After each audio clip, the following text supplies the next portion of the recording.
ደስ ብሎኛል ደግሞ ከእናንተ ጋር የጌታንም ጸጋ ለመካፈል እንደገና እድልም ስላገኘው ጌታን እጅግ አድርጌ አመሰግናለሁ። በጣም መልካም የሆነ የጌታ መገኘት በመካከላችን አለ። ያገለገሉንን እግዚአብሔር ይባርክ። ፓስተርንም እነዚህን መዘምራኖቻችንንም አልመጣሁም ነበር ጸሎት ማን እንደመራ አላየሁም። እስቲ እግዚአብሔር ይባርካችሁ በሏቸው። ክብር ለእግዚአብሔር ለአምላካችን ይሁን። ከኔ ጋር አብረን ጥቂት የጌታን ቃል እንካፈልና ከዛ ጨርሳለሁ። መጽሐፍ ቅዱስ የእግዚአብሔር ቃል በእጃችን ላይ የያዝን ሰዎች ራእይ ምዕራፍ 1 ላይ እንሄድና የጌታን ቃል አብረን እናነባለን። ዮሐንስ ራእይ ምዕራፍ 1 የመጨረሻው መጽሐፍ ወደ ብሉይ ኪዳን የሚገልጥ ካለው ጌታ የተባረከ። እናንተ እንኳን በዚህ አትታሙ። ኢትዮጵያ ወንጌላዊት ጌታ የተመሰገነ ይሁን። ድሮ ሕግና ነቢያት ሲነበብ ሰው ሁሉ ይቆም ነበር።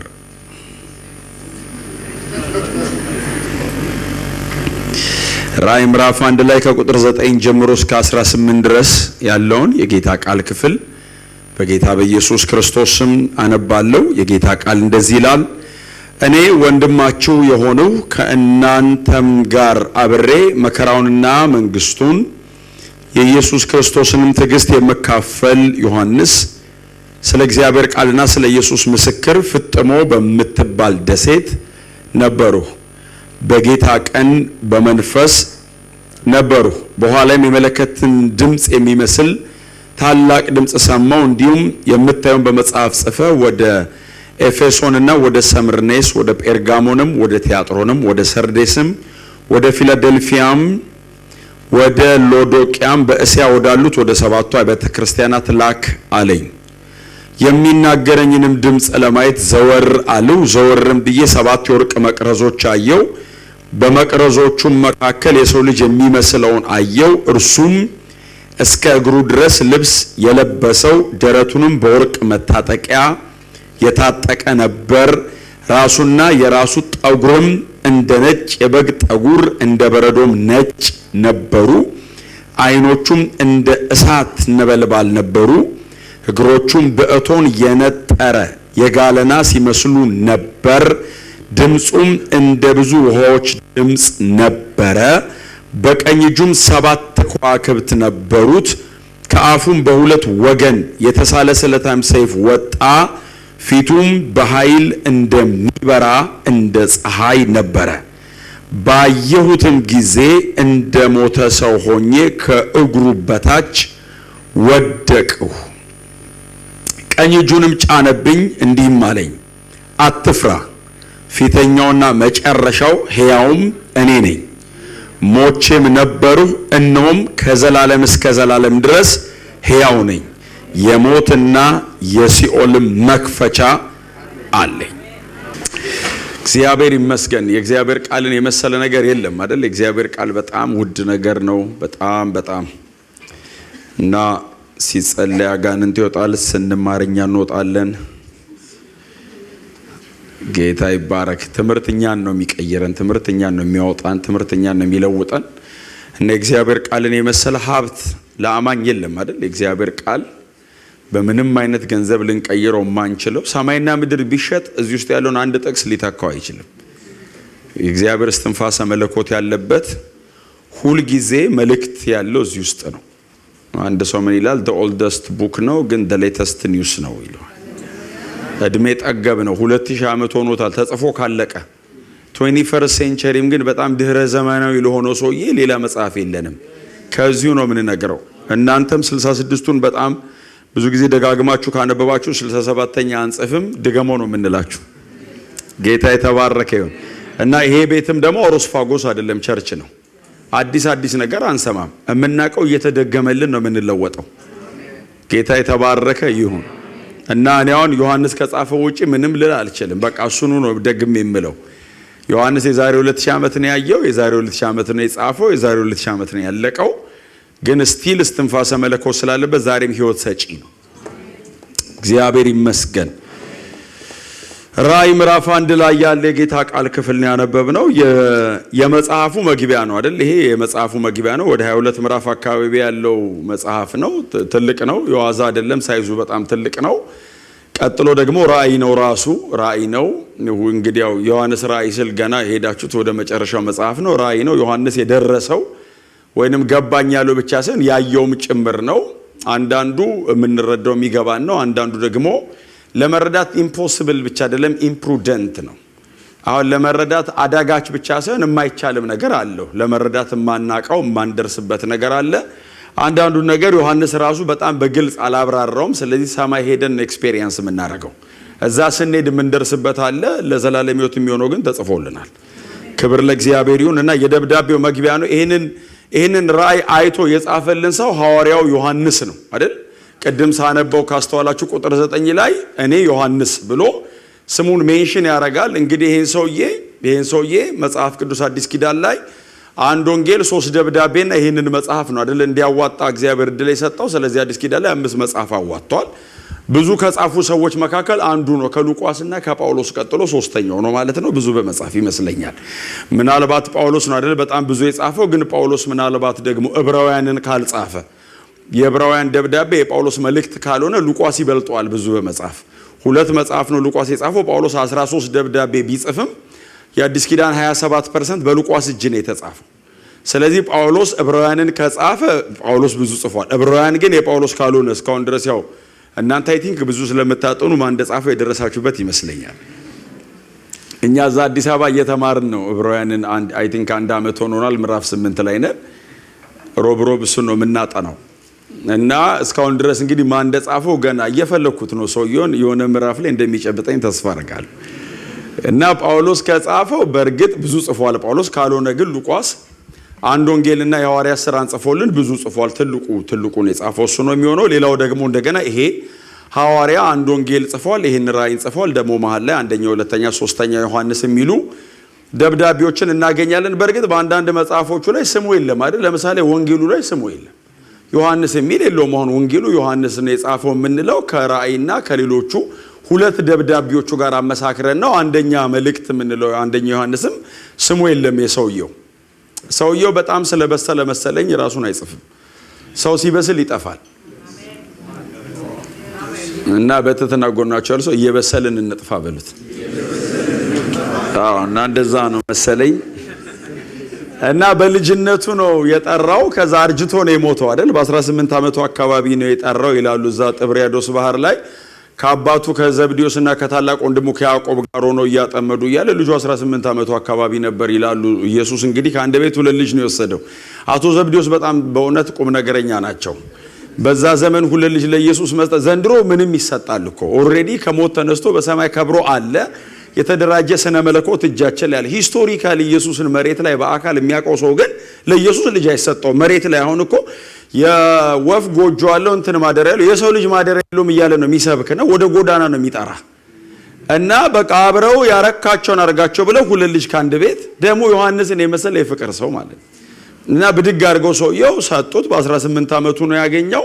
በ100 ዓመቱ ነው የሞተው ሰውየው። 80 ዓመት ተከትሎታል። ቀጥ ያለ 60 ዓመት አገልግሎታል። እና በልጅነቱ ነው ኢየሱስ ማለት የጀመረው። ገና ሕፃን ልጅ ሆኖ ኢየሱስ ሲል ርዕስ ይቀይራል ብለው ጠበቁት። ኢየሱስ እያለ ወጣት ሆነ። ኢየሱስ እያለ ጎልማሳ ነው። ኢየሱስ እያለ አረጀ። ኢየሱስ እያለ ሞተ። በእውነት ርዕስ አትቀይሩ፣ ሙቱ። አንድ ጉዳይ እያወሩ መሞት በጣም ትልቅ ክብር ነው።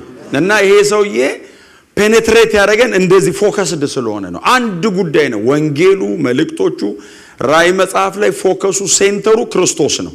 ወንጌሉ ላይ የዘላለም ሕይወት አድርጎ የተሰቀለውን የተሰቃየውን ክርስቶስ ያቀርበዋል። እዚህ መጽሐፍ ላይ ደግሞ የከበረውን ክርስቶስ በጣም አድምቆ ያቀርበዋልና ኢየሱስን ማዕከል አድርጉ። እንደምታደርጉ እንዳረጋችሁም ተስፋ አደርጋለሁ። ግን ደግሞ አድርጉ፣ ጨምሩ፣ ባላችሁ ላይ ጨምሩ። ይባስባችሁ። ያነባል ስትባሉ አብሱ፣ ይጸልያል ስትባሉ ይጨምር። ኢየሱስን ይላል ስትባሉ ድገሙ። ርዕስ ቀይር ሰለቸኝ ሲሏችሁ ድገሙ። ክብር ለኢየሱስ ይሁን። ሌላ የለም ስትባሉ ድገሙ። የጊዜ ጉዳይ ነው። ገንጥላችሁት ነው የምትሄዱት።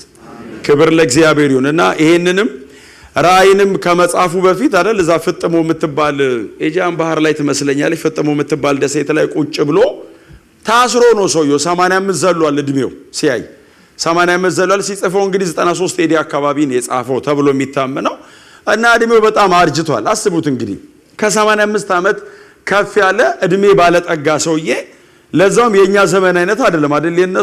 የነሱ ዘመን ክርስቲያን መሆን ወንጀል ነው። ባይዘው መስበክ ማገልገል ምናምን አይደለም።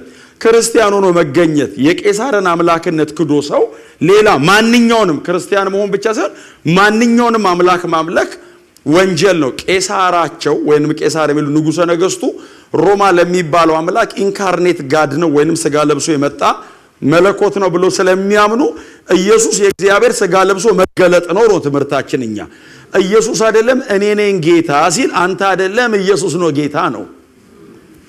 ቄሳሮቹ ደግሞ ቁጭ አድርገው አያስተምሯቸውም፣ በመግደል ነው። እና ዮሐንስ በጣም ብዙ ጓደኞቹ በዚህ ስብከት ምክንያት ተገለዋል። ጴጥሮስን ጨምሮ ጳውሎስን ጨምሮ ሌሎቹም በሙሉ ከዚህ በፊት ወደ ጌታ የሄዱት በዚህ ስብከት ነው።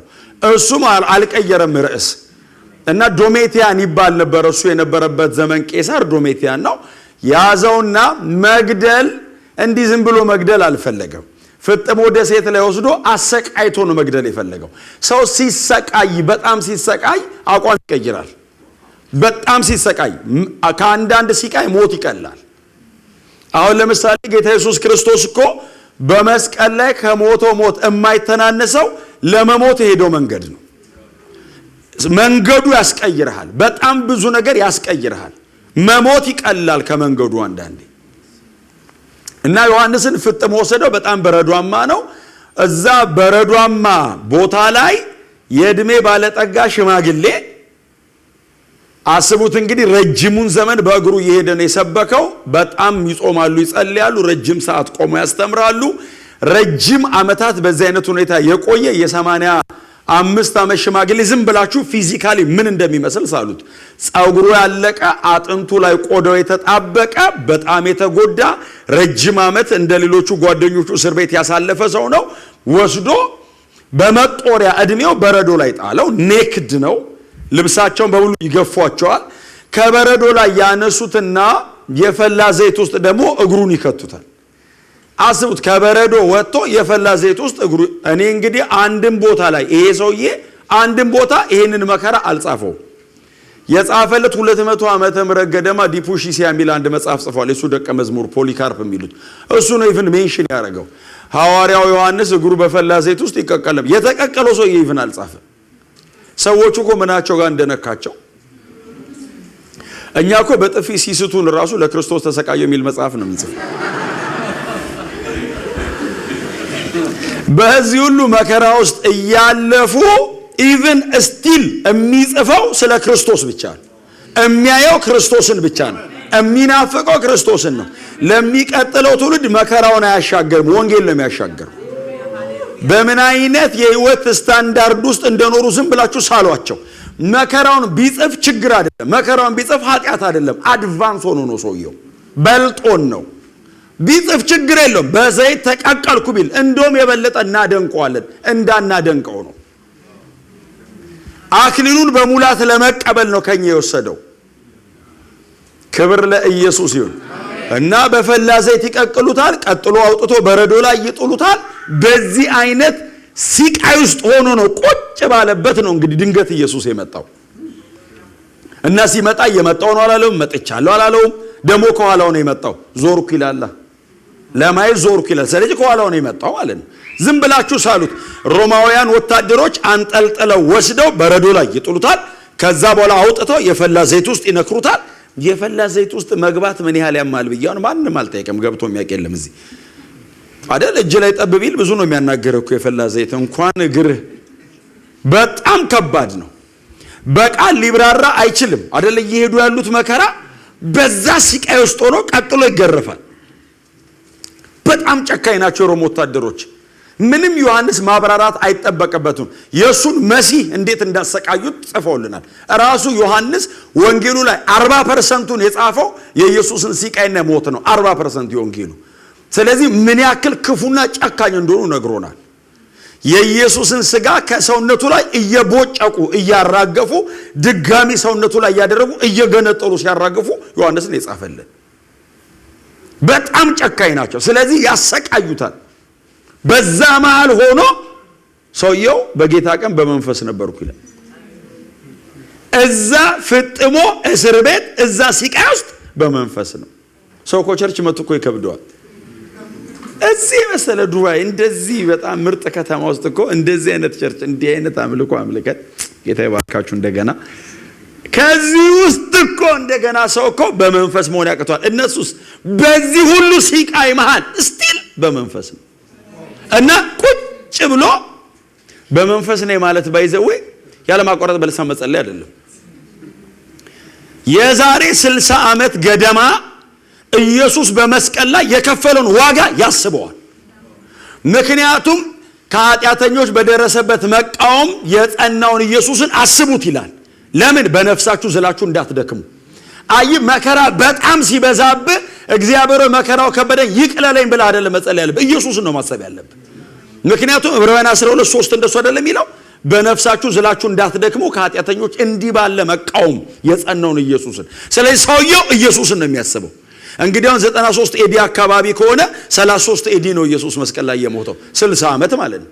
የዛሬ 60 ዓመት ትዝ ይለኛል ይላል ጌታዬ ኢየሱስ ክርስቶስ ይሄንን ብርሃን ለኔ ለመስጠት ይሄንን የዘላለም ሕይወት እኔ ውስጥ ለማፍሰስ ያን ሁሉ ሲቃይ ተሰቃይቷል። አዎ ታዲያ እኔ መች ተሰቃየሁ? እሱ ለኔ ያን ሁሉ መንገድ ሄዷል። እኔ ታዲያ መች ሄድኩለት? ገና ሕይወቴን በሰጠው ያንሰዋል እንኳን መከራ እያለ ቁጭ ብሎ በመንፈስ እያለ ነው ጌታ ኢየሱስ ክርስቶስ ከኋላው መጣ። አሁን የሚሰቃይ ኢየሱስ የለም፣ የከበረ ነው። ጨርሶ ሄዷል። ዕብራውያን ላይ አንድ ቃል አንብባቸዋል። ከጨረሰ በኋላ ተቀመጠ የሚል ቃል ሊቀ ካህኑ ነው የተቀመጠው። ሊቀ ካህኑ የተቀመጠ ኢየሱስ ብቻ ነው። የብሉይ ኪዳን ሊቀ ካህናት ሲጀመር ቅድስተ ቅዱሳን ወንበር የለውም። ስራው ስለማያልቅ አጥኖ ወጥቶ ነው የሚሄደው። ለምን? የሚቀጥለው ተመልሶ ኢየሱስ ጨርሷል። ቁጭ በላለው አልቋል አለው። ተቀመጣለሁ ጨርሶ ተቀምጧል። እስጢፋኖስን ለመቀበል ነው የቆመው። እኛ ስንሄድ ነው ብድግ ብሎ ዌልካም ሆም የሚል እንጂ ስራ አልቋል። ሳክሪፊሻል ወርኩን ጨርሷል። ከዚህ በኋላ የሚቀረው ያው ስለኛ መታየት ነው። ስሙ ለዘላለም የተባረከ እና የከበረው ክርስቶስ ዮሐንስ ቁጭ ባለበት የዛሬ 60 ዓመት ነው መሬት ላይ የተለያዩት። ኢየሱስና ዮሐንስ የዛሬ 60 ዓመት የተለያዩት። ትዝ የሚላችሁ ከሆነ ጌታ ኢየሱስ ክርስቶስ ዛች ቢታንያ ተዳፋት መሬት ላይ ነው አይደል ያላቸው።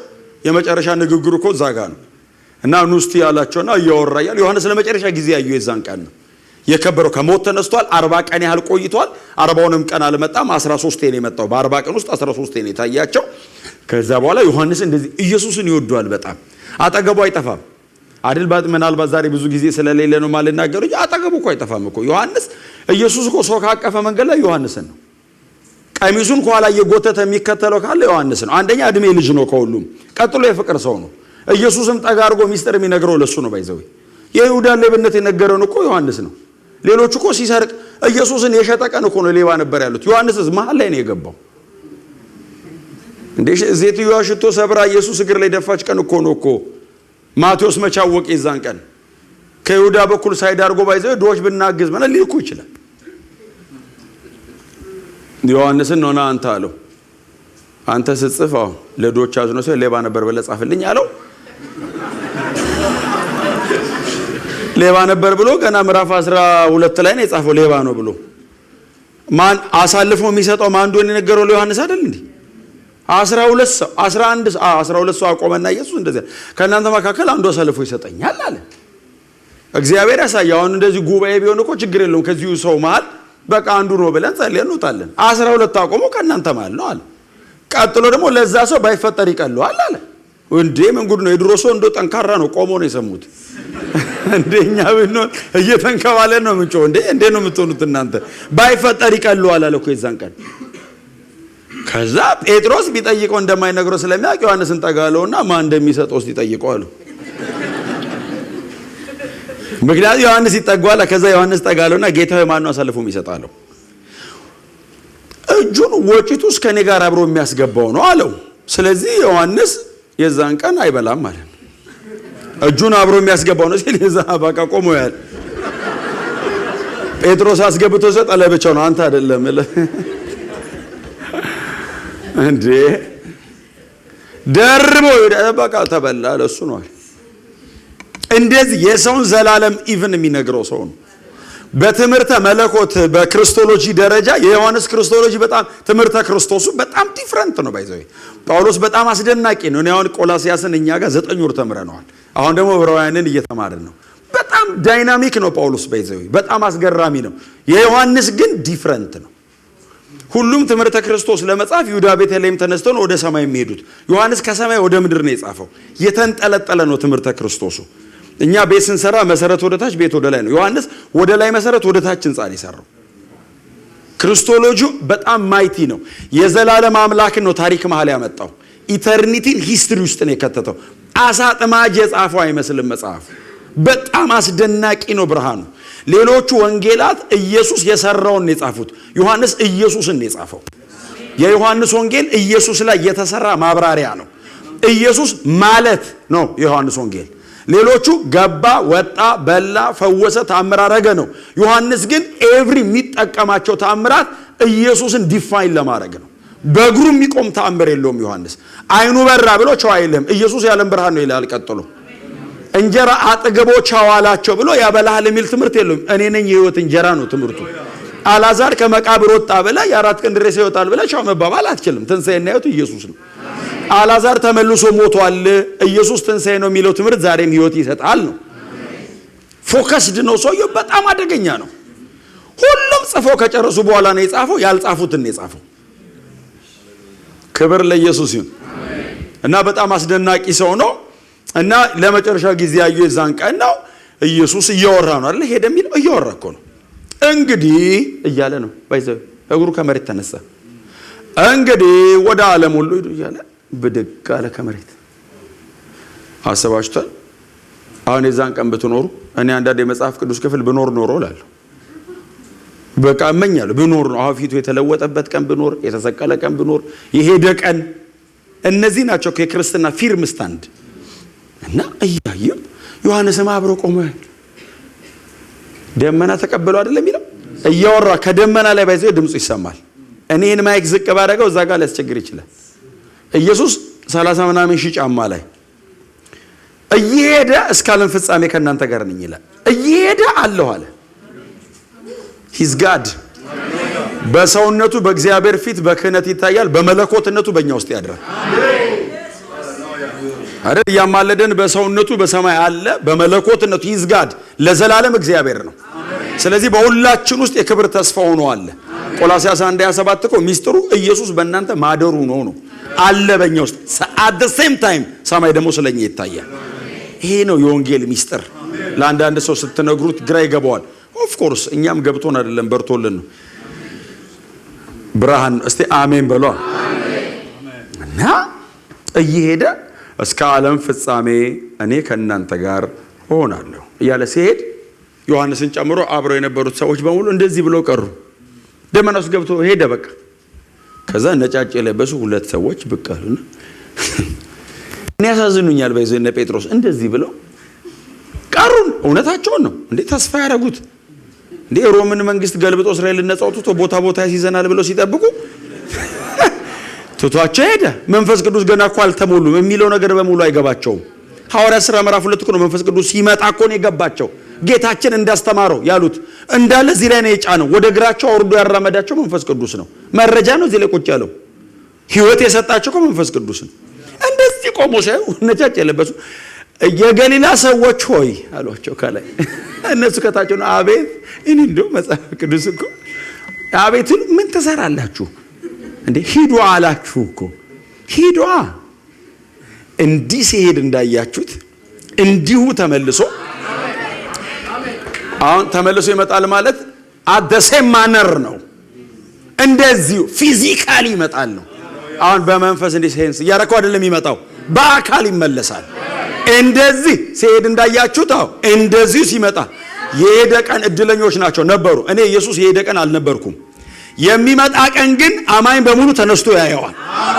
ሲመለስ እነ ጴጥሮስ ብቻ አያዩትም፣ አብረን ነው የምናየው። ሲሄድ እነሱ አይተዋል። ዮሐንስም ነበር። የዛን ቀን ነው ለመጨረሻ ቀን ያየው። ከዛ እንደዚህ ቁጭ ብሎ የዛን ቀን ላየው ብርሃን ነው እስከ ዛሬ ዋጋ የሚከፍለው። የዛኔ የነበረው ኢንካውንተር ነው ኢነርጂው። እና ቁጭ ብሎ ኢየሱስ ከኋላ መጣ። ዮሐንስ አርጅቷል፣ እድሜው ሄዷል፣ ሸምግሏል። ኢየሱስ ቻው ሲለው ገና ልጅ ነበረ፣ አሁን አርጅቷል። ኢየሱስ የዘላለም አምላክ ነው፣ አያረጅም። እና ከኋላው መጣ። ሲመጣ አስቡት፣ ኢየሱስ ከኋላ ሲመጣ እየመጣው ነው። ባህል ራሱ ይታወቃል። የሆነ ነገር ይሰማል፣ ሐሴት ታደርጋል፣ ይፍለቀለቅባል። ከተቃጠለ ከፈላ ዘይት ውስጥ አውጥተውት ምንድነው ደስ የሚል? ከኋላው እየመጣ ነው። ፕሬዘንሱ ነው። ፍጥሙን ዋጣት። ኢየሱስ መጣ፣ ወክ ያረገ መጣና ጠራው። ድምፁ እንደ ብዙዎች ድምፅ ነው ማለት ምን ማለት መሰለህ? ሴስሞስ ማለት የመሬት መንቀጥቀጥ ነው ድምፁ። በሬክተር ስኬል ነው የምትለካው።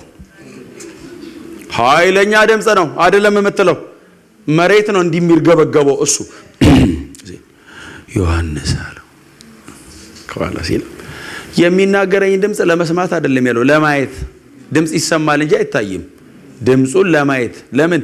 ቮይስ ፐርሶኒፋይ ሆኗል።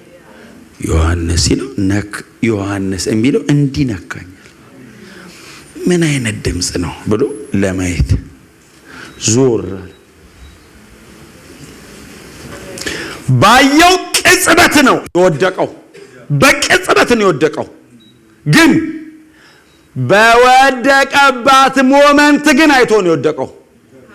ከኛ የሚለዩት እነሱ በዛ ነው። እኛ ዝም ብለን ነው የምንወድቀው።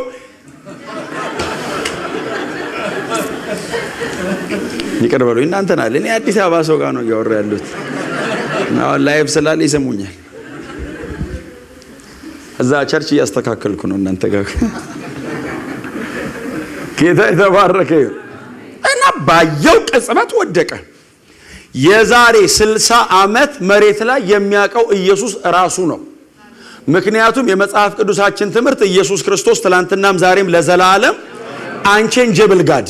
ትምህርታችን እግዚአብሔር አይለወጥም። አይለወጥ ማለት አያድግም። የጨረሰ መለኮት ነው። ኢየሱስ ወደ ምንም አያድግም። መለኮት ነው ለዘላለም። ሲገባ ባይዘው ክብር ጨምሮ አይደለም፣ ወደ ነበረበት ነው የገባው። ከነበረበት ወዴትም አያድግም። እግዚአብሔር ወልድ ነው። አሁንኛ ከሞት ተነስቶ ሲሄድ ክብር የጨመረ አልጨመረም። የነበር ዓለም ሳይፈጠር በፊት በአንተ ዘንድ በነበረኝ ትቼው በመጣሁት ክብር አክብረኝ ያለ ኦሬዲ አለ። ቮይድ አይደለም አለ። ትቼው ነው የመጣሁት እና እዛው ቦታ ላይ ነው የመለሰው። ለዛ ነው ራእይ እዚሁ ራእይ ምዕራፍ 5 ላይ ልክ ከሞት ተነስቶ የታረደ በግ ሆኖ ገባ። ከዛ የይሁዳ አንበሳ ተባለ። ቀጥሎ በዙፋኑ ላይ ለተቀመጠውና ለበጉ ክብር ይሁን። ምን ማለት ነው? ዙፋን ሼር አረገ ማለት ነው። አይ ወደ ስራውን ጨርሶ ተመለሰ ቦታው ላይ። ስለዚህ እኩል ለአብና ለወልድ ክብር ይሁን ተባለ። አሜን በሉ። አሜን። ለዘላለም እግዚአብሔር ነው ኢየሱስ። እኛን ለማዳን ነው ሰውነትን በመለኮትነቱ ላይ ጨመረው። ጌታ የተመሰገነ ይሁን። አሜን። እና አየሁ ዞር ያው ነው ራሱ ነው። ጎናቸው ልሶ እግዚአብሔር አይለወጥም በሉት።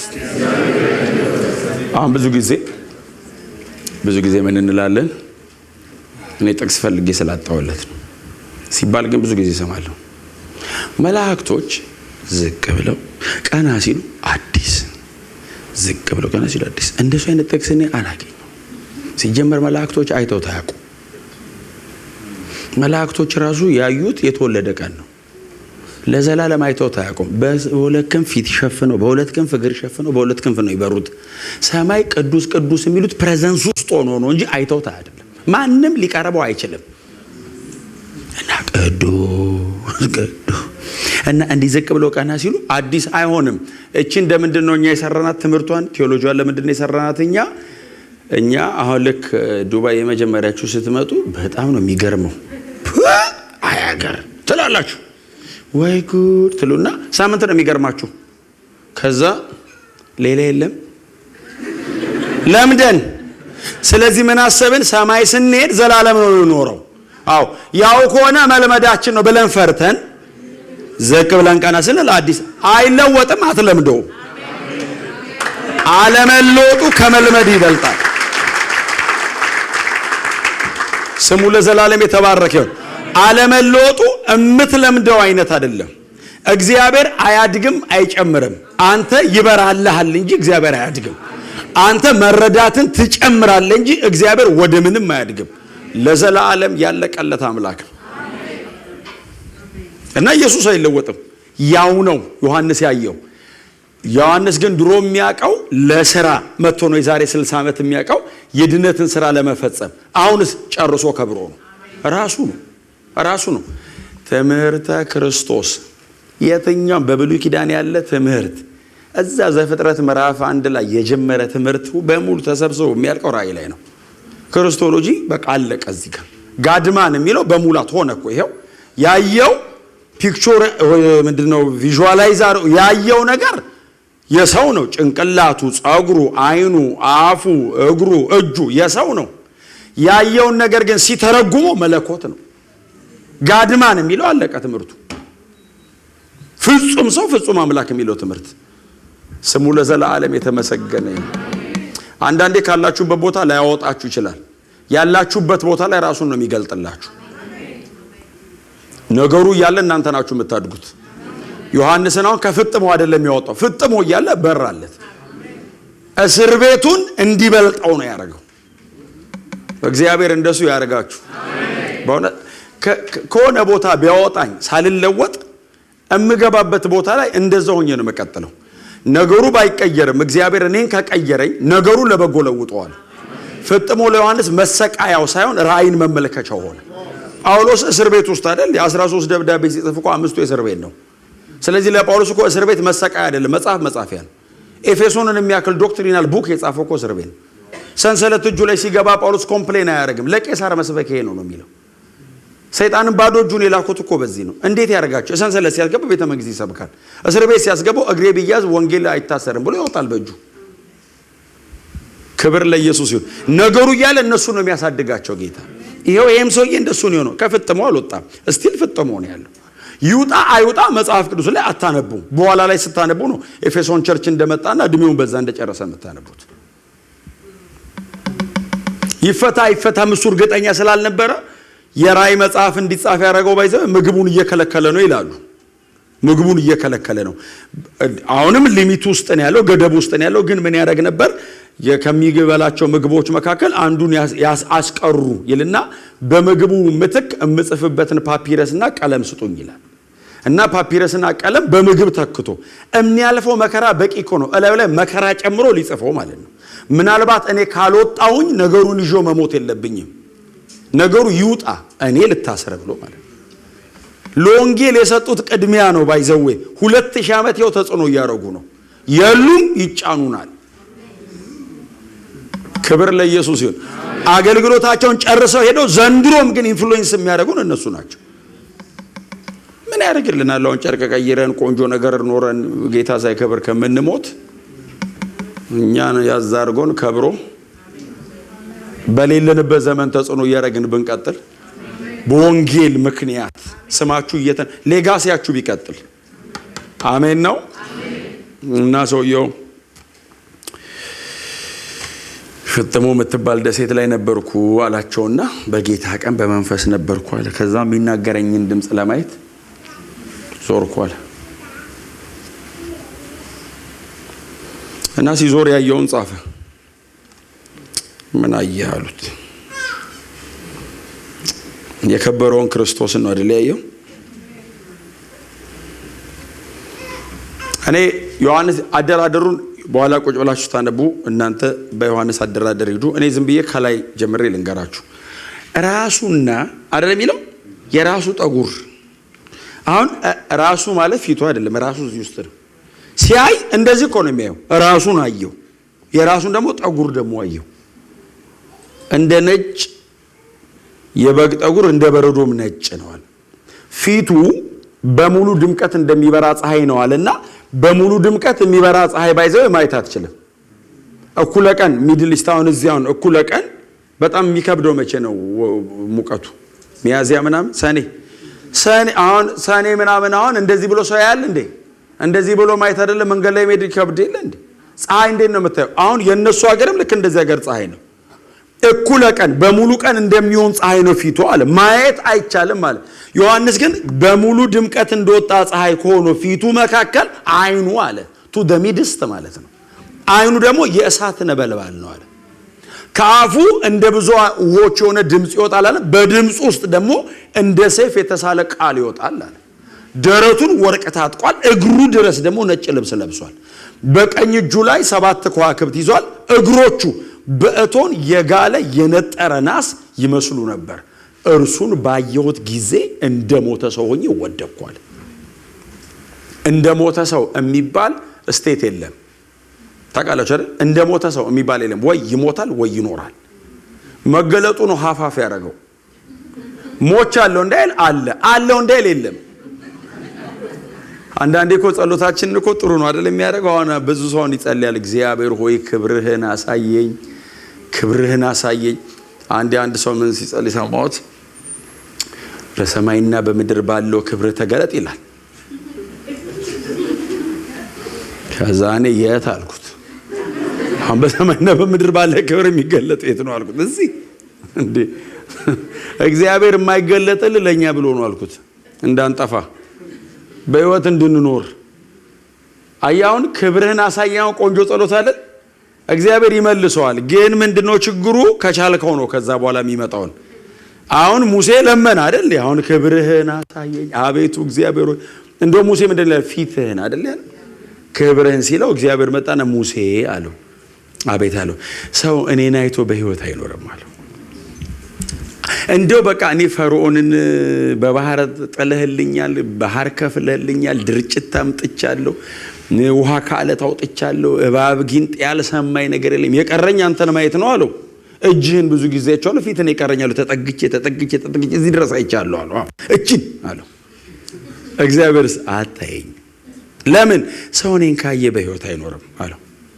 እንደው እግዚአብሔር ካላየው አለው ሙሴ አለው። አቤት አለው። አታየኝም፣ ካየኛው ትሞታለህ ማለት ባይዘው ልክ ብቅ ስል ዱብ ትላለህ ማለት አይደለም። ሙሴ የሚባል ሰው አልነበረም ወይ?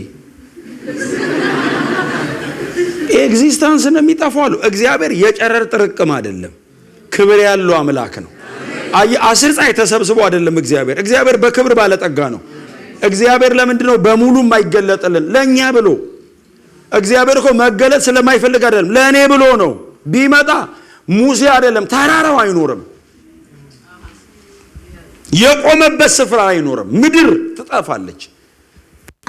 እና አታየኝም አለው። ሙሴም እሺ በቃ ሲለው ጀርባዬን ታያለህ እና ያለው አይደል? ዘጸአት 33 34 ጀርባዬን አለው። እሺ አለው። ፊት ባላይ ጀርባ ሲያየ ማናል? እሱንስ ማናየ? እሺ ያለው። ከዛ ጀርባውንም ግን ዝም ብለህ እንደዚህ መንገድ ላይ ቆመ አሳየ ምናምን እንዳልከው አይደለም የምትተኛው። ለጀርባው ራሱ ያለው ፕሮቶኮል ብዛት ጀርባ ፊት የማይታይም በክርስቶስ በኩል ነው። በኋላ ሙሴ ራሱ መጥቶ ያየው አይደል? የእግዚአብሔር ፊት የታየው ኢየሱስ ጋር ነው። ሙሴ ይሄንን ጸሎቱን ለማስመለስ ነው ማቴዎስ 17 ላይ ተራራ ላይ መጣው። እዛ ዘጸአት 33 ላይ የተከለከለውን ፊት ያየው ማቴዎስ 17 ላይ። ጸሎቱን ራሱ ለማስመለስ 1400 ዓመት ጠብቋል። አይዟችሁ እናንተ ጌታ እናንተው ስላለ ኦሬዲ ተገልጧል እግዚአብሔር። ክብር ለኢየሱስ። ኢየሱስ ያላብረቀረቀ የቀረ ብርሃን የለም። ኢየሱስ ያላሳየን የተደበቀ መልክ የለም። ሁሉን አይተናል ኢየሱስ ላይ። እና ጀርባዬን አለው። የት ነው ማይ ሲለው አለት ስንጥቅ አለ፣ ስንጥቅ አለት ውስጥ ወስጄ አቆምሃለሁ አለው። ከዛ በኋላ ስንጥቅ አለት ውስጥም ገብተህ ዝም ብዬ ብቅ ብዬ አልሄድም አለው። ፊቴ ሲያልፍ አለው እጄን አረጋለሁ አለው። ከዛስ ፊቴ ካለፈ በኋላ እጄን አነሳና ጀርባዬን ታያለህ አለው። በእውነት ሙሴ እንዲገባው ብሎ ነው እግዚአብሔር። የሙሴ ትምህርተ መለኮት ዘፍጥረት ዘጸአት ዘምናምን ስለሆነ እንጂ በጠቅላላ የመጽሐፍ ቅዱስ ትምህርት እግዚአብሔር እንደዚህና እንደዚህ የለውም። እግዚአብሔር መንፈስ ነው። ግን በብሉይ ኪዳን ማየት የምትችለውና በክርስቶስ በኩል ማየት የምትችለው ነው። አሁን ያኛውን በክርስቶስ ካልሆነ አታየውም፣ ይሄኛውንስ በአንተ ዘመን ነው። ስለዚህ ለሙሴ መንፈስ ነኝ ቢለው ሙሴ መንፈስና ነፋስ አይለይም። መንፈስም ነፋስም በዕብራይስጡ ሩሃ ነው፣ ቃሉ ሩሃ ነው። ስለዚህ ቀይ ባህርን የምስራቅ ነፋስ ከፈለው የሚለውን በኋላ ትምህርቱ አድጎ እኮ መንፈስ ከፈለው ሆኗል። አሁን ሙሴ ያቀማ ሙሴ የሚያውቀው አንድ እግዚአብሔር ነው። አሁን ትራይን መሆኑን ያወቅነው እኮ እኛ እኮ መጽሐፍ ቅዱስ ሲስተማቲካሊ ሰርተን ነው። እግዚአብሔር ወልድ መጣ፣ ወልድ ደግሞ ሙሴ ደግሞ መንፈስ ቅዱስን ተላከ። ስለዚህ ሶስት የሚለው እኮ የገባነው እኮ በኋላ ነው። አንድ አምላክ ተገለጠ በሶስት እንጂ አሁን ሙሴ እግዚአብሔር ወልድ ብትለው ያስወግራል። አምላክ እግዚአብሔር አንድ ነው የሚለው። የለም ሁለት ሶስት የለውም፣ አንድ ነው። ክብር ለኢየሱስ ይሁን። በኋላ ላይ እጁን ጋረደልና ፊቱ አለፈ ይላል። ከዛ በኋላ እጁን አነሳና ጀርባዬን ያለው መጽሐፍ ሲናገር ጭሶ ነጭ ጋጎን የመሬት መንቀጥቀጥ ሆነ ምናምን ይለና ደም ምናምን ይላል። ከዛ ጀርባዬ ነው አለው።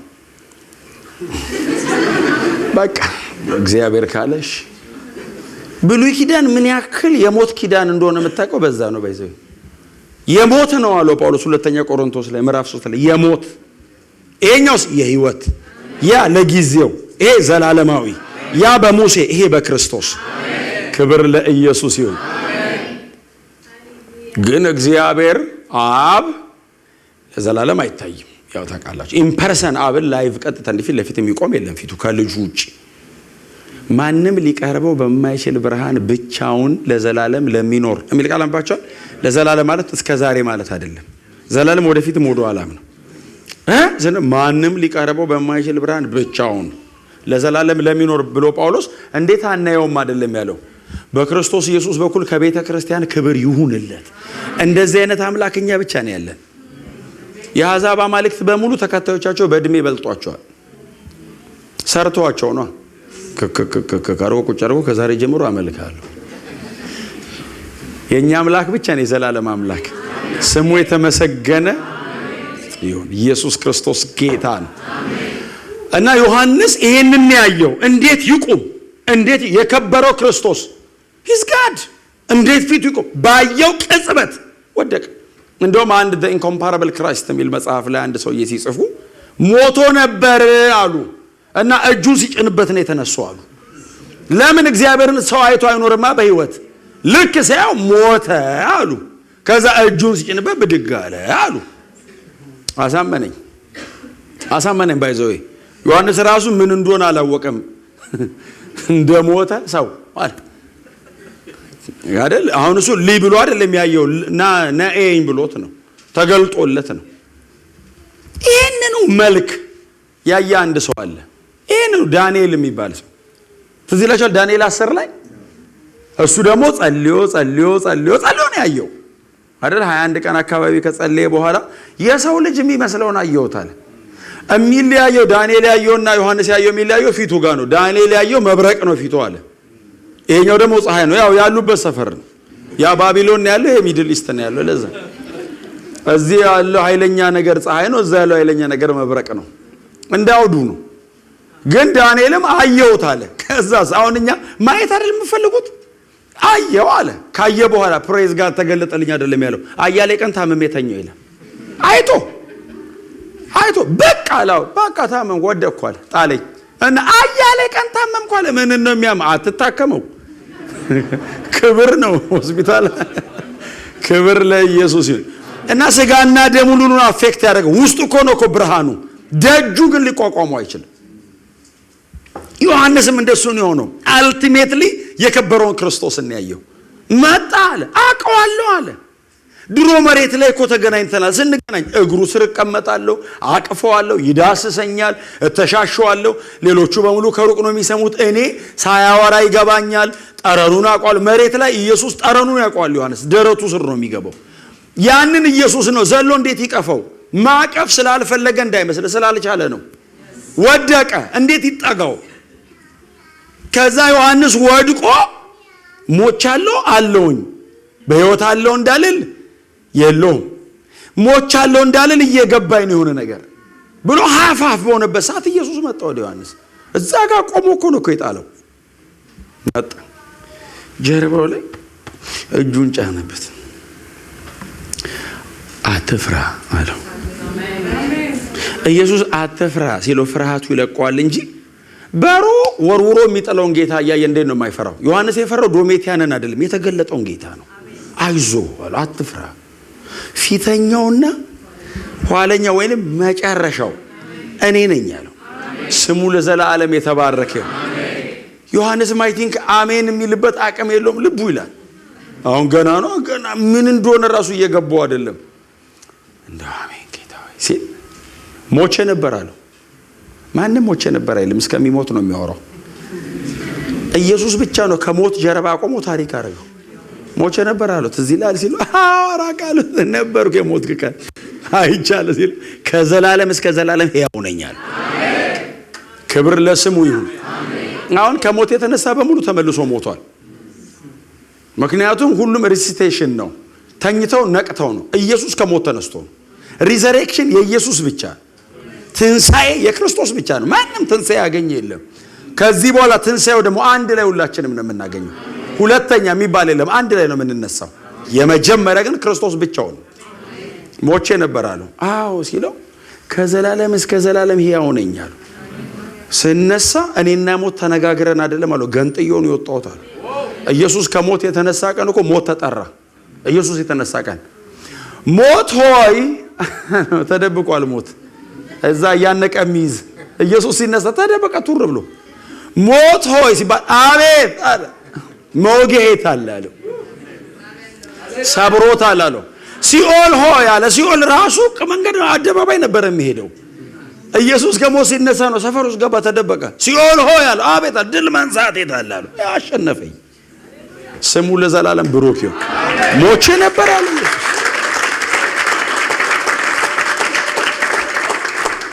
ስሙ ለዘላለም የተመሰገነ ይሁን። ሞቼ ነበር ያለው ጌታ ለማለት አይደለም እያለው ያለው። ዮሐንስ በአይኑ ያየው ነገር አለ። ማን ነው እንደዚህ ያለ ሲሉት ራሱና የራሱ ጠጉር እንደ ነጭ የበግ ለምድ እንደ በረዶ ነጭ የሆነው። እሱ የሚያመለክተው እንግዲህ ምናልባት እናንተ ካነበባችሁ ዳንኤል 7 ላይ በዘመናት የሸመገለ የሚል ቃል አንብባችኋል። የዘላለም አምላክ መሆኑን የሚያሳይ ክፍል። የዘላለም አምላክ ነው። ኢተርናል ጋድ ነው። ጸጉሩ ነጭ ነው፣ ራሱ ነጭ ነው ማለት ነጭ ነው ማለት አይደለም። ትርጉሙ ከቀለም ጋር የተያያዘ አይደለም፣ ዘላለማዊ ነው ማለት ነው። የዘላለም አምላክ ነኝ አለ። ፊቱ በሙሉ ድምቀት እንደሚያበራ ፀሐይ ነው። ክብሩ ነው፣ ማንነቱ ነው። ሊታይም ሊቀረብም የማይችል መሆኑን ማሳየው ነው። አይኑ የእሳት ነበልባል ነው። ስክሩቲን ያደርጋል። ምን ማለት ነው? ሳትነግረው ያውቃል። ዮሐንስ እግሬ በዘይት እየተቀቀለ ነው ማለት አይጠበቅበትም፣ ያየዋል። ሲያይ አጥንትን፣ ስጋን፣ ደምን ሰንጥቆ ነው የሚገባው። ምኞትና ሐሳብን ይመረምረዋል በአይኑ። አይኑ የእሳት ነበልባል ነው። ምንም በፊቱ አይደበቅም። እንዲህ ሲያይ ዘላለምን ክሮስ ያደርገዋል። መሬት ላይ ያለ ራሱ እኮ ሲያይ ትዝ ይላችኋል። ያ ማን ነው ስሙ አልተጠቀሰም። ያ 38 ዓመት የተኛው ሰውዬ 38 ረጅም ዘመን እንደተኛ አውቆም ይላል። እንደዚህ ያየው ይበቃሃል፣ ብዙ ተኝተሃል፣ ብዙ ዘመን ተኝቷል ብሎ በጣም ብዙ የተኛ አለ። ባይዘው ያንተ ብዙ ነው ብሎ ነው ያስነሳው። የተኙትን በሙሉ አስነሳ የሚል ቃል የለማ። በጣም ብዙ ሰው እኮ ነው የሚተኛው። በጣም ከ100 ሰው በላይ እኮ ይተኛል። 5 በር ነው ያለው፣ 5ቱም ጋር እኮ የተኛ ሰው አለ። ይሄኛውን ግን ብዙ ተኝቷል። ደግሞ ስመጣ እንትን እልሃለሁ አስነሳለሁ ብዬ ነው ብሎ ልትድን ትወዳለህ አይደል? ሰውየው ደግሞ ሲያየው የሚያቅም የሚፈውስም አይመስልም። ኢየሱስ ፀሐይ ምናምን የደበደበው ነው። ከእንትን መጥቶ ገና ኢየሩሳሌም ሊገባ ነው፣ ወደ ቤተ መቅደስ እያለፈ ነው ባይዘው ያየው። እሱ ፕሮግራሙ መስበክ ነው። እግረ መንገዱን ድንገት ላስነሳውና ሊበዛው ከስብከት በፊቱ ልትድን ትወዳለህ ሲለው እንደዚህ አይቶት ፈዋሽ አይመስልም። መልአክ መጥቶ አሁን ሲያንቀሳቅስ የሚወረኝ ሰው የለኝም። ልትድን ትወዳለህ ሲባል ከመሰለ አዎ፣ ካልመሰለ አይ እንጃውን ሰው የለኝም ማለት እኮ እናንተ እንደ አማርኛ ስለምታነቡት ነው እንጂ አሁን እንዳላችሁበት እንዳገሩ አረብኛ እኮ ወደ ግራ ብታነቡት ኢየሱስን ወርዋሪ አድርጎ እኮ መቅጠር ፈልጎ ነው አይደል? መልአክ መጥቶ የሚያንቀሳቅሰው ጊዜ ሰው የለኝም ማለት ተባበረኝ እኮ ነው። መልአክ ሰሞኑን ሊመጣ ይችላል። እንደው ቆመ እንደው ስነሳ ውለታ እንከፍላለሁ፣ ቀድመ ካስገባኝ እፈወሳለሁ፣ መዳኔ አይቀርም አይደል? መልአክ የሚልከው ራሱ እንደመጣ አላወቀ። አሁን ዘንድሮ አይመጣ ምን ይመጥቻለሁ አለውና አሁን ይህን ሰውዬ ወደ እምነት ለማምጣት አሁን ደህንነት ቢያስተምረው፣ ደቀ መዝሙር ቢያስተምረው፣ ቢያሰለጥነው፣ ሴሚናር ቢሰጠው አይነሳም፣ አያምነውም። በቃ አልጋ ተሸክሞ ይመን አይደል? ብዙ ጊዜ አሁን ካመንክ ነው የምትፈወሰው። ኢየሱስ ደግሞ ተፈውሰ መን ብሎ እንዴ ወደ ግራ ወደ ቀኝ ያደረገው አይደል? ወንጌላት ላይ ብዙዎች እኮ ተፈውሶ ነው ያመኑት አይደል? አመኑ የተፈወሰ ትንሽ ነው። አለማመናቸውን ማለፍ ነበረበት ራሱን ለማሳየት። ሰውየው አላመነም ተብሎ ክብሩን መግለጥ አያቆምም። ክብሩን ገልጦ ያሳምነዋል አይደል? ማርታ አላመነችም ተብሎ አላዛር መቃብር ይኖራል። እየዘለለ ሲወጣ ታምናለች እንዴ በአንተ ምክንያት የሚዘገይ ነገር የለም። በእውነት ብታምኑ ማገዶ ይቀንሳል፣ ባታምንም ግን ያደርገዋል። አልፎ ያደርገዋል። እንዴ እናንተ አላመናችሁም ተብሎ እሱ ሰማይ ይቀራል? ይመጣል። ጌታ የተባረከ። በቃሽ ተነስና አልጋን ተሸክመ ሄዳለሁ። እንደው መነሳቱ ፈውሱ ነው። መሸከሙ እኮ ስትሬንግዝ ነው አይደል? ተነሳ፣ ቆመ፣ አልጋን ተሸክመ ሄድ እንጂ አለው። እንዴ ጥሎ ልሄድ እንደ ከተማ ላይ በላይ ተሸክመ ሄዳል። አልጋውን ተሸክሞ አይደለም ይለው ጥሎት ሮጠ እኮ። አሁን ማነ የት ቸርች ነህ ነብይ ነህ ካህን ምን አላለውም። እኔ ለምን ጥሎት ሮጠ ብዬ ሳስብ ተመለሰተኛ እንዳይለው ፈርቶ ሊሆን ይችላል። ማስነሳ ከቻለ ተመለሰተኛ አይደል? በህልሙ ተነስቶ ማያቅ ሰውዬ ይዝጋድ ያቃል። እንደዚህ አይቶ ያቃል። የሁሉንም ልብ ያቅ ነበር የሚል አንብባቸው። እንደዚህ የሁሉንም ልብ ያቃል ይላል። ስክሩቲን ያደርጋል። አይኑ የእሳት ነበልባል። ክብር ለስሙ ይሁን። ከዛ ደረቱን በወርቅ የታጠቀ ነው ብለው ታማኝነቱ ነው። የማይዋሽ አምላክ ያለውን በሙሉ የሚያደርግ ነው። ደረቱን በወርቅ የታጠቀ ነው የሚለው ታማኝነቱን የሚያመለክት ቃል ነው። እስከ እግሩ ድረስ ነጭ ለብሷል። ቅድስናው ነው፣ ንጽህናው ነው። የእሱ አይነት ቅዱስ የለም። አባቱ በሰማይ የኖረበትን ያክል ቅድስና ኢየሱስ መሬት ሲኖር ኖሮበታል። ከአባቱ ጋር በቅድስናው እኩል ነው። ስህተት አልባ ነው። ኢየሱስ ኃጢአት የማይሰራ አይደለም፣ ኃጢአት የማያቅ ነው። ኃጢአት አያቅም። ለመስራት እኮ ማወቅ አለበት። ኢየሱስ አያቅም ኃጢአት። ኃጢአት የማያቀውን እርሱን አንብባቸው አያቅም። ኃጢአት አይሰራም የሚባለው ሰው ነው። ኢየሱስ ቅዱስ ነው ሲባልና የሆነ ሰው የቅዱስ ነው ሲባል ተቃላችሁ አይገናኝም። ለሰው ቅዱስ ነው ማለት ብዙ ኃጢአት አይሰራም ማለት ነው አይደል? ኢየሱስ ቅዱስ ነው ማለት ስህተት አልባ ነው። ስሙ የተመሰገነ ይሁን። ቅድስናው እንዲህ ይዳሰሳል። እስከ እግሩ ድረስ ነጭ ለብሷል ይላል። ከዛ እግሩን አየው ዮሐንስ። ልክ እየወደቀ ነው ያየው። እግሩን ሲያየው በእቶን የነጠረ የጋለ ናስ ይመስል ነበር። ያውቀዋል። እግሩን መሬት ላይ ሰንደል ጫማ ነበር የሚያደርገው ኢየሱስ። የጫማውን ጠፍር ፈታ ዘንድ የሚል ቀናበት ጠፍር ሰንደል ነች ጫማው ማለት ነው። እና ሰንደል ጫማ ነው። ሲሄድ እግሩን በጣም በረጅም መንገድ ስለሚሄድ አቧራ እስከ መጨረሻ መስቀል ላይ የሞተ ቀን ደም እንደውም ከሰውነቱ የጎኑን ወግተውት ስለነበር ጀርባውንም ስለተለተሉ ጭንቅላቱም ላይ በሙሉ ደም ወርዶ እግሩ ጋር ነው ያለው። እና አቧራ በሆነ እግሩ ላይ ደም ወርዶበት በደም የተነከረ እግር፣ የረጋ ደም ያለበት እግር እና ያውቀዋል። ያንን እግር ሲያየው በእቶን የነጠረ የጋለ ናስ ይመስል ነበር። ክብር ለኢየሱስ ይሁን። በዚህ ጊዜ ነው አይቶት ወደቀ እግሩ ስር። ጻድቅ ነው፣ የፍትህ አምላክ ነው ማለት ነው። ጽድቅና ፍትህ አይደል የዙፋኑ መሰረት? ጀስት ነው። ስሙ ለዘላለም የተመሰገነ እና ይሄንን ሲያይ ነው መቆም ያቃተው። አልቻልኩም ማለት ይሄንን ክብር አይቶ እንዴት እግሬ በዛ የተቀቀለ ይበል? ይሄንን ክብር አይቶ እንዴት ስለ ችግሩ ያወራ? እንዴት ስለ ፍጥሞ ስለ እስር ቤቱ ትልቅነትና ስለ ተሰቃዩ ሲቃይ እንዴት መናገር ይቻል? አሳነሰበት ሌላው። ስሙ ለዘላለም የተመሰገነ። መጽሐፍ ሲናገር እጁን ሲጨንበት ዮሐንስ ነቃ። ዳንኤልም እንደሱ ነው የሚለው። ጀርባዬ ላይ መጥቶ እጁን ጫነብኝ አለ። ታመ ወድቄ እያለ እጁን ሲጨንብኝ አንድ በጣም የሚገርመኝ ዳንኤል ላይ በእጅና በጉልበት የቆምኩ ይላል። በጉልበት ይቆማል። ክብር ሲገለጥ ቆመ ይሁን ተንበርከከ ይጠፋባል። በጉልበቱ እንዲህ ብሎ ቆምኩ ይላል። ቆሜ ነው ተንበርክኬ ነው ድብልቅልቅ ነው የሚልብ። በእውነት ይገለጥና የሚያረገንን ያረገን። ሳናይ ከመኖር አይተን የምንሆነው ነው።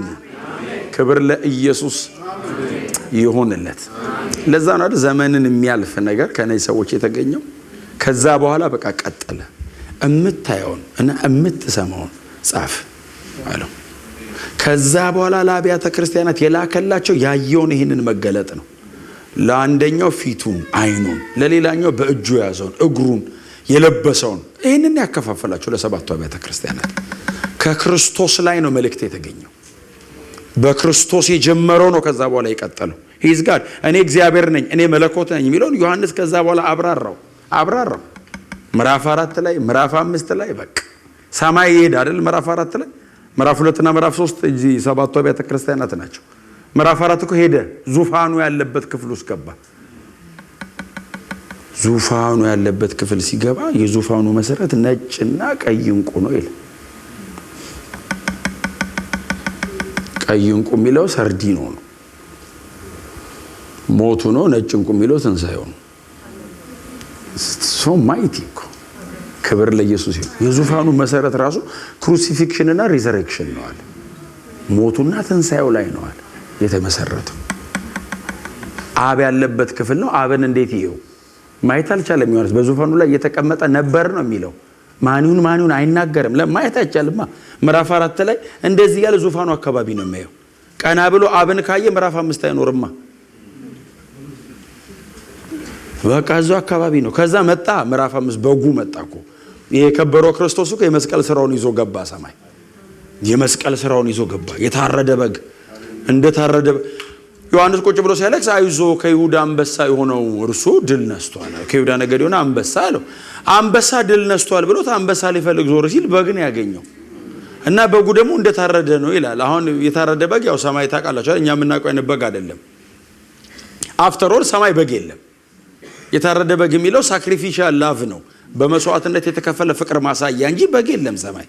ኢየሱስ እንደታረደ በግ ነው እንጂ ሊትራሊ ታርዶ እንደዚህ ያለ በግ አይደለም። አፍተር ኦል ታርዶ የቆመ በግ ኢየሱስ ብቻ ነው። እና ቆሟል። ከዛ አየሁት አለ በጉን ሳየው አለ 7 ቀንድ አለው፣ 7 አይን አለው፣ 7ቱ መናፍስት ላይ ያለው አለ። 7 ቀንድ አለው ማለት ሁሉን ይችላል ነው። 7 አይን አለው ሁሉን ያውቃል። 7ቱ መናፍስት በሁሉ ቦታ ይኖራል ነው። እግዚአብሔር የሆነ በግ ማለት ነው። ሁሉን የሚችል ሁሉን የሚያቅ በሁሉ ቦታ የሚኖር በጉ እሱ ነው አለ። እና በዙፋኑ ላይ የተቀመጠው እጁ ላይ ጥቅልል ይዟል አለ። እና ብርቱ መልአክ ወርዶ ማንም ይሄንን ጥቅልል ሊወስድ ሊመለከትም የሚችል የለም ብሎ ሲጮህ አልቅሼ ነበር አለ። በጉ መጣና ጠጋ ብሎ በዙፋኑ ላይ ከተቀመጠው ይላል። አብ ነው ኦብቪየስሊ አብ ነው። ግን እንዴት ይበለው? በዙፋኑ ላይ ከተቀመጠው ሄዶ ጥቅልሉን ተቀበለው ይላል። ልክ ጥቅልሉን ሲሰጠው ገና አልተረተረው። ጥቅልሉን ገና ሲቀበል 1000 ጊዜ 1000 እልፍ ጊዜ እልፍ መላእክቶች 24ቱ ሽማግሌዎች 4ቱ ፍጡራን እንስሶች በጉ ስር መጡና ደፍታሉ። በደረታቸው ለጥ ብለው ለታረደው በግ ክብር ምስጋና ባለጠግነት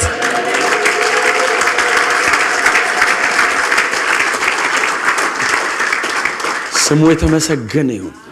ክብር ምስጋና ባለጠግነት ጥበብም ኃይልም ሊቀበል ይገባዋል ብለው አዲስ ዝማሬ ዘመሩ። እስከዛ ድረስ ምንድነው ሰማይ የሚዘመረው? ቅዱስ ቅዱስ ቅዱስ። የታረደው በግ ደሙን ይዞ ሲገባ አዲስ መዝሙር ተዘመረ። ምን የሚል ተዘመረ? ለታረደው በግ ክብር ይሁን። አዲስ መዝሙር። እስቲ አሜን በሏ። አሁን እኛ ስንሄድ እሱ ነው የምንዘምረው። ታውቃላችሁ አይደል? መታረዱ ለኛ ነው።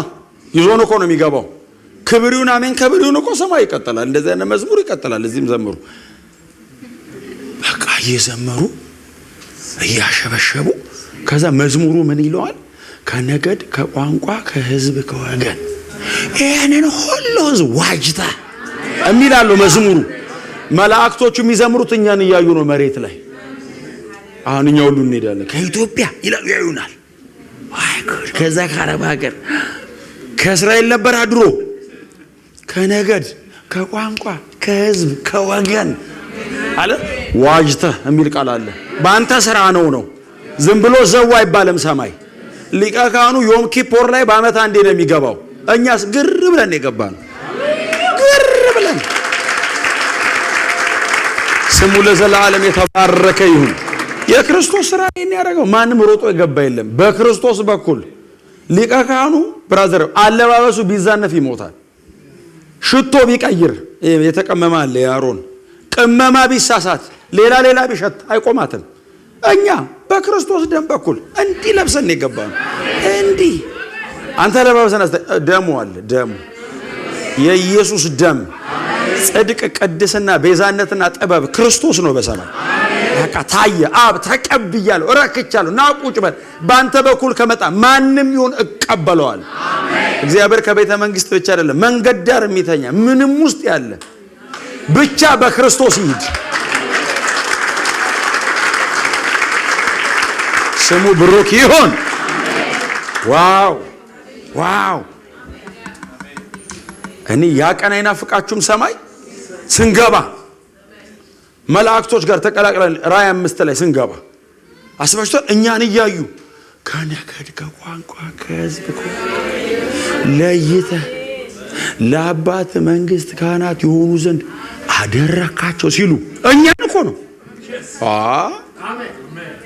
ክብር ማን ጠበቀው እዛ ነው አፍተሮ ከኢየሱስ ውጪ ክብርም የለንም በቃ ሆኖ እዚህ እኮ ደከመብን እኮ ቋንቋው ምንም በለው የነካንን እንኳን ለማብራራት አንችልም ሰማይ አስባችሁታል ሰማይማ በቃ ባለጠጋ ነው ሰማይ ምን ለብሰው ማካል እንደዚህ አይነት አይደለም የከበረ ነው አሁን ኢየሱስ ለብሶት በሰማይ ያለው ነው ምን ለብሰው ገደባቅ ድካም የለበት የውቀት ችግር የለበት እናፈሳለን ሰማይ ደን ክብር እናፈስለት ምስጋና እናፈስለታል ክብር ለስሙ ይሁን በእውነት ሰማይ ስንሄድ ትላንት ነግሬያችኋለሁ የሆነ ካምፕ ውስጥ አይደለም ያጉረን እኔ ባለሁበት በዛ ነው ያለው ኢየሱስ አካባቢ ነው ቁጭ ምንለው እጁን እንዲሰድ አንተን ነው የሚነካ አንተም እንዲሰድ ማቴዎስን አይደለም የምትነካው ኮመን ነገራችን ኢየሱስ ጎን ለጎን ከተያየን ራሱ ክብር እንዲያስገባ ለማለት ብቻ ነው ሰማይ አሮጌው እኮ ነው እኮ የሚያስቸግረው አሮጌው አዲሱ አያቀማጣት ቅድስና ብቻ ነው በእግዚአብሔር ጽድቅ ፊት ነው በእውነት እናፍቃለሁ እኔ የኢየሱስን የመስቀል ሞቱንና ዳግም መመለሱን ሳስብ የሚሰማኝ ስሜት ይመጣል ጌታማ በጣም በቅርብ ይመጣል በእውነት እንሄዳለን እንደዚህ እንዲተጨንቀን ተሰቃይተን እዛ ሰፊ ሀገር እንገባለን እዛ ግንባር ነው ቦታው በሙሉ ግንባር የሚባል የለውም መጽሐፍ ሲናገር ከተማይቱ ቤተ መቅደስ የላትም ይላል አንብባችኋል ራእይ ላይ ለምን እንዴ ቤተ መቅደስ አይኖራትም እግዚአብሔር በሁሉ ቦታ ይኖራል የትም አለ ሰማይ እግዚአብሔር ሮጣ ስትወድቅ የምትወድቀው ክብሩ ላይ ነው እና በጣም ትልቅ ስለሆነ ስፍራ አዘጋጅላችኋለሁ በጣም ትልቅ ነው ሰማይ እና ስፍራ አለ ሁሉም ጋር አንችለው በጣም ትልቅ የሆነ ሰፈር አለ ወደ ዙፋኑ ጋር እዛ ክብሩ በሙላት ያለበት እዛ አካባቢ ተሰበሰቡና እኔ ጋር ነው የምትሆኑታል ሰማይ ለዘላለም አብ ኮሙኒኬት የሚያደርገን በክርስቶስ በኩል ለዘላለም በክርስቶስ በኩል አይደል ስለማይሞት ለዘላለም በእግዚአብሔር ፊት ስለኛ ይታይልናል የሚለው ለዛ ነው አይሞትም ለዘላለም ስለኛ ይታያል ኢየሱስን ብሎ ለዘላለም ያኖረናል ክብር ለኢየሱስ ይሁን ስለዚህ የከበረው ክርስቶስ ከመናልፍበት ከየትኛውም ነገር ያለፈ ከየትኛውም ነገር በምንም አይነት ነገር ውስጥ ልታልፉ ትችላላችሁ በጣም በብዙ ቻሌንጅ ውስጥ ልታልፉ ትችላላችሁ ግን ከዮሐንስ የበለጠ ቻሌንጅ ውስጥ እንደምታልፉ ግን አይሰማኝም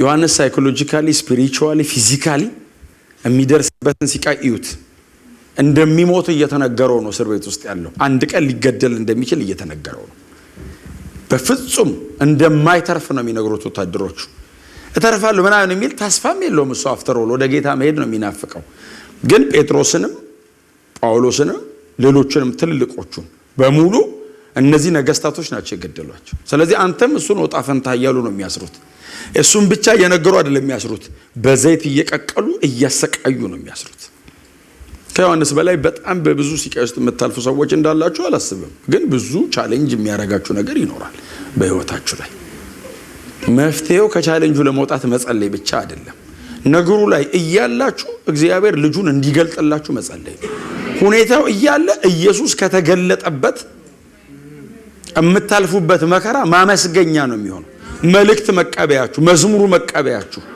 እግዚአብሔርን የበለጠ ማክበሪያችሁ ነው የሚሆነው። ሞር አድቫንስ የሚያደርጋችሁ ኢየሱስ መገለጥ ነው። እውነቴን ነው የምነግራችሁ። ስለዚህ በጣም አቋራጩና ዘለቄታ ያለው መፍትሄው ይሄ ነው።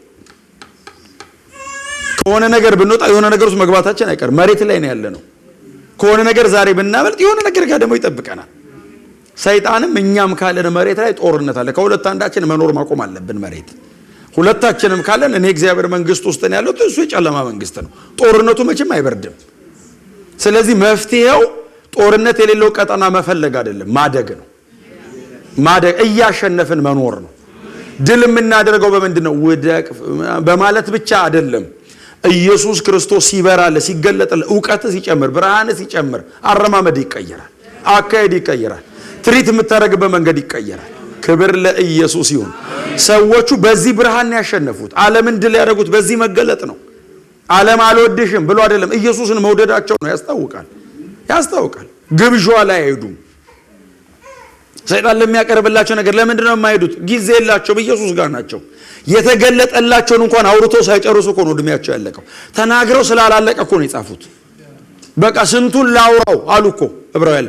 ስንቱን እንደው ምኑን ስንቱን አንዳንድ ቦታ እንደው መሸከም አትችሉም ብለው ሳይነግሩን ሁሉ ሞቱ። የበራላቸውን እንኳን አውርቶ አልጨረሱም፣ እንኳን ሌላ ሊጨምሩ። ክብር ለኢየሱስ ይሁን። እግዚአብሔር ልጁን ጨምሮ ጨምሮ ጨምሮ ይግለጥልን። ዘመናችንን ኢየሱስን በመግለጥና በማሳየት ይጨርሰው። እውነቴን ነው የምነግራችሁ። ምንም ነገር ነግሬያችኋለሁ። እስክትደርሱበት ነው። ስትደርሱበት ይሰለቻል። እስክታገኙት ነው። ስታገኙት ይደክማቸዋል። ኢየሱስ ክርስቶስን እግዚአብሔር እንደገና አይናችን ፊት ላይ ያብራው። እቀናለሁ። በምንድን ነው የምትቀናው ካላችሁ፣ በእነዚህ ሰዎች መገለጥ ነው የምቀናው። በብርሃናቸው እቀናለሁ። በደረሱበት መረዳት እቀናለሁ። በእውነት ነው የምነግራችሁ።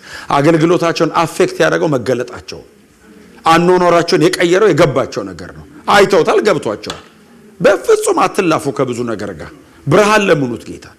ልየ ይግባኝ፣ ተገለጥልኝ፣ አንደርስታንድ ላርገ፣ ኢንላይት ዳርገኝ በሉት።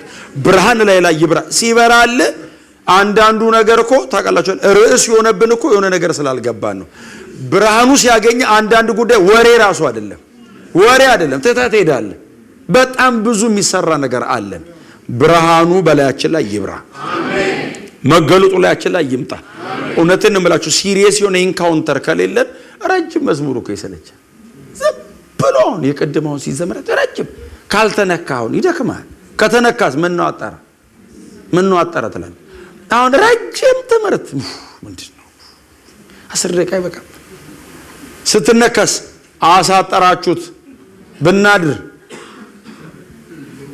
አይ መነካት ነው ልዩነቱ። እግዚአብሔር ብርሃን እላያችን ላይ ያፍስስ። ሰዎቹ መኖር አልበቃቸውም፣ ሞቱለት። እድሜ ጠየቃቸው፣ ሰጡት። ገንዘባቸውን ጠየቃቸው። ጳውሎስ አይደል መርከብ ምናምን ሰጠ። ከዛ ጉልበት ጠየቀው፣ ሰጠ። አቴንሽን ሰጠ። ያለውን በሙሉ ጨረሰ። ምን ቀረ እጅ ላይ ያሉት? ነፍሴ እሱንም እሰጠዋለሁ፣ ሰሞኑን እሄዳለሁ አለ።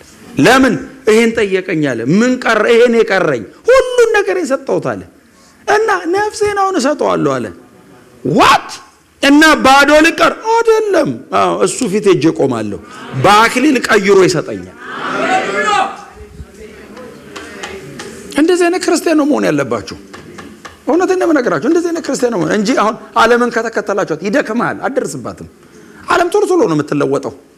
ወንድሜ ጌታን መምሰል ነው። ወደ ጌታ ወደ ጸሎት በቃ ወጥር አድርገህ መጸለይ፣ ወደ ቅዱስ ቃሉ ጥናት፣ ወደ ቅዱሳን ህብረት እየተገናኛችሁ ቃል ማውራት። ዛሬ ምን አነበብክ? ምን ተማርክ? ዛሬ ምን አጠና? ዛሬ ጸለይክ ወይ? ድሮ ነበር እንደዛ ምንባባለው። አሁን ጸለይክ ወይ አንባባልም። በምግብ ጸሎት የሚኖራል። እግዚአብሔር ሆይ በሰላም ስላሳደረከኝ ተመስገን፣ ይሄንን ማዕድ ባርከው በሰላም አውለኝ ብሎ አንዴ በፍጹም እውነቴን ነው የምነግራችሁ። ክርስትናን በጣም ዘመናዊ የማናደርገው ድሮም ባህላዊ አይደለም። አምላክ ከሰማይ ወርዶ ነው የኖረው። እንደ ኢየሱስ መኖር ነው። ልክ ያለማቋረጥ ይጸልያል። አዎ ከቅዱስ ቃሉ ጋር ከህጉ ጋር ግንኙነቱ ምን አይነት ነው? ልትነጣጥለው አትችልም። ህይወቱስ የአባቱ ክብር ብቻ ነው ህይወቱ። ዓለምንስ አዋረዳት አባቱን ገልጦ። ለኢየሱስ ያልሆነች ዓለም ለኛ አትሆንም። ኢየሱስን የሰቀለ ሲስተም ነው የዚህ ዓለም ሲስተም፣ ላንተም አይሆንም። ስለዚህ ክርስቶስን አክብረህበት ማለፍ ነው። አሜን በሏ። ይሄን የመሰለ በጣም ድረ ዘመናዊ የሆነ ከተማ ኢየሱስን ለመግለጥ እግዚአብሔር አስቀምጧቸዋል። ስራ ልትሰሩ ነው ያላችሁ፣ ታው ትሰራላችሁ፣ ትማሩ ይሆናል አላቀም። ግን የመጀመሪያ ፕራዮሪቲው ግን ክርስቶስን ማሳየት ነው። እንደ ክርስቲያን መሬት ላይ ያለንበት የመጨረሻ ዓላማ ልጁን በእኛ ሁኔታ ማሳየት ነው። በቃ ከተማራችሁ ለሱ ነው፣ ካገባ ለሱ ነው፣ ከወለድክ ለሱ ነው። ሌላ ምንም ነገር የለውም እንጂ ማግባትም መብላትም መጠጣትም መውለድም ምንም በጌታ ያልሆነውም ሰውዬ ያደርጋል እንደሱ። የኛ ልዩነቱ የሚሆነው ነገር በሙሉ ክብሩን ማሳያ፣ በቃ ሌላው ነገር በሙሉ ከዛ በኋላ የሚመጣ ነው። ኢየሱስ ብቻ ነው የማይገኝ የማይተካ ነገራችን። ሌላው ነገር ከዛ በኋላ ይመጣል። ባይመጣም ችግር የለውም፣ ጌታ ካለ ይበቃናል። አሜን በሏ። ይሄ አሁን እኔ ስሜታዊ ሆኜ አይደለም ነገራችሁ፣ እውነቴን ነው እየነገርኳችሁ ያሉት። በቃ እውነቴን ነው ስለምወዳችሁ። ሰማይ አንድ ቦታ ገብተን አክሊል እንድንቀበል። ጳውሎስ አክሊል ሲቀበል ለምንድን ነው ቲፎዞ የምንሆነው እኛ? ጳውሎስ እስቲ የትኛው ነው ሰማይ? አንተ ተንጠራርተ ጳውሎስ የቱ ነው እባክህ? ምን አሰበ? መደዳ ላይ ገብተህ አብረህ ከሚሸለሙት ማለት የጳውሎስ በምን አይነት ነው የተሰራው አክሊሉ፣ የኔ በምን አይነት ነው እያልክ ዝም ብሎ አይመጣም እሱ። በቃ እስከ ዛሬ በምንም አይነት መንገድ መታችናል። ከዛሬ ጀምሮ ቀይሩ። አንድ ሰዓት ከሆነ የምትጸልዩ አንድ ሰዓት ጨምርበት። 30 ደቂቃ ከሆነ የምታነበው 30 ደቂቃ ጨምርበት። በቃ አቋማችሁን ቀይሩ። ወስኑ። ላያችሁ ላይ እውነቴን ነው ነግራችሁ፣ ወስኑ። የወሰናችሁ ቃል ላይሆን ይችላል። ከጥቂት ጊዜ በኋላ ታዩታላችሁ። ከጥቂት ጊዜ በኋላ የህይወት መለወጥ ከእናንተ ይጀምራል። አጠገባችሁ ያለውን ሰው ኢንፍሉዌንስ ታደርጉታላችሁ። ቀጥሎ ሲስተሙን ኢንፍሉዌንስ ታደርጉታላችሁ። ሲስተሙን እነዚህ ሰዎች ቻሌንጅ ያደረጉት ግላቸውን አይደለም። ሆል የነ ኔሮን ስርዓት ነው ባይዘው የነቀነቁት ሰዎቹ ናቸው። ያልተማሩ እንዲህ ስታያቸው አይን ውስጥ የማይገቡ በጣም እንደውም ጳውሎስ የሚሉ ሰው ያሉ እንትን ነበር ይላሉ። አንድ ሊዮናርድ ሬቨንሄል የሚባል ጸሐፊ አለ። ዱዋርፍ ነበር ይሏል ጳውሎስን። በጣም አጭር እንዲህ በቃ አጭር። ቀጥሎ ድርቅ ያለ አንተ 192 ጊዜ ተገርፏል። እንደዚህ እንደ ጎስት ነው የሚመስል 192 ጊዜ የተተለተለ ሰውዬ በድንጋይ ግረውታል እኮ ሞተ ብለው ፍለጥ ያለ ይመጣል። ሰንሰለት ደግሞ እጁ ላይ አለ። የቱ ነው ጳውሎስ ትላለህ? አጠገቡ ቆሞ አትለየውም፣ አይመስልም። ሰውየውና አካሉ አይገናኝም። ዝናው ከተማ ነው የሞላው። ሰውየው ብቅ ሲል ደማስቆ ላይ አይቼዋለሁ ይላል። ደማስቆ ላይ አይቼዋለሁ የሚለው ባይዘ ለአናሲሞስ ለእስረኛው እንዳይመስልህ፣ ለአግሪጳ ነው የሚለው፣ ለቄሳር ኢየሱስን አይቼዋለሁ እምቢ አልለውም ይልሃል። ዘሆል ሲስተሙን ነው የሚነቀንቁት። ዘሆል ሲስተም የሮምን መንግስት እኮ ነው ያነቃን። እንዲህ ያነቃንቀው የተጣበቀውን አራግፈውት እኮ ነው የሞቱት። እንዴ እለፉ ከራሳችሁ ነገር። እስቲ አሜን በሏ። እለፉ። እንዴ ክርስትና እንዴ ሌላ ስንት ስራ አለብን። በጣም ብዙ ስራ አለብን በእውነት። ኢየሱስ ክርስቶስ ጌታ ነው። አሜን። በቃ እንዴ እኔም እኮ ከመጣሁ አይቀርው እየሰበኳችሁ አይደል? ክብር ለኢየሱስ ይሁን። እንዴ በእውነት ከተገናኘ ነገር ቁም ነገሯን ተነጋግረን እውነቷን ተነጋግረን ወደ ውሳኔ ገብተን እርምጃ መጀመር ነው። ጸሎት ጀምሩ። በቃ you have to be serious። በፍጹም መነገር የለበትም አይደል? አሁን እንደ ቤተ ክርስቲያን ነው እንጸልይ መባል እኮ የለበትም። ጸሎት መቼ ነው ማለት ያለባችሁ እኮ እናንተ ናችሁ። መቼ ነው ጸሎት? እንዴ ጸሎት ምን ነው ቀነስን ፓስተር እንጨምር እንጂ። አሜን በሏ። እንዴ እንጨምር። አስጨንቁኑና እስቲ እንጸልይ ተንበርክከን ረጅም ሰዓት ከዛ ወደ ቃሉ አይ ህይወት ይቀየራል። ታየዋለህ። ዙሪያን የነካውን እግዚአብሔር ይባርከዋል። የተገኘህበት አካባቢ መድኃኒት ያደርጋል። እንደሱ ነው የምትሆኑት። ኢየሱስ ክርስቶስ ጌታ ነው። አሜን። እንደምታውቁት ነው እንግዲህ ወንጌል በአንድ ቀን ስለማያልቅ ይብቃኝ። ነገ ደግሞ ቀጥለዋል። ስለ ኢየሱስ ብቻ ነው አውርተን የምንሄደው። ሌላ ነገር ነገራችሁም ሌላ ጊዜ ወደፊት ሰማይ ከእንትን ስንል ተገናኘን እዚህ እንባባላለን። ሰማይ ስለተሰቀለው እያወራን የከበረውን እናየዋለን። ኢየሱስ ሞቶልሃል እየተባባለን እያወራን ብቅ ይላል የሚያብረቀርቀው ፊቱ እንደ ፀሐይ የሚያበራው ኢየሱስ በመላእክት ታጅቦ ደመና ድረስ። እስከዛ ድረስስ አንዲት ሰዓት ለቃችሁ እንዳትገዙ። ኢየሱስ ክርስቶስ ጌታ ነው። በቃ ቀጥ ያለ ክርስቲያን፣ ወታደር የሆነ ክርስቲያን፣ በቃ በክርስቶስ ፍቅር የማይደራደር፣ በተሰራለ ስራ የማይደራደር፣ ሁለቴ የማያወራ በጌታዬ ጋር እንደሱ የለም አልደራደርም መስመር ያለው ክርስቲያን። እንደዛ ስትሆኑ ባይዘወይ ሰሬንድ ያደርጋል ሁሉም ነገር። እንትን ስትሉለት ነው አጫውቶ ሊበላችሁ የሚሞክረው። ጨካኝ ኮንክ በግዱ ይንበረከካል። ኢየሱስ ክርስቶስ ጌታ ነው። ቆመ ልጸልይላችሁ። እጆቻችሁን ከፍ አድርጓችሁ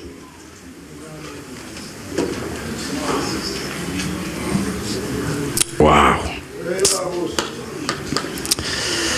ዋው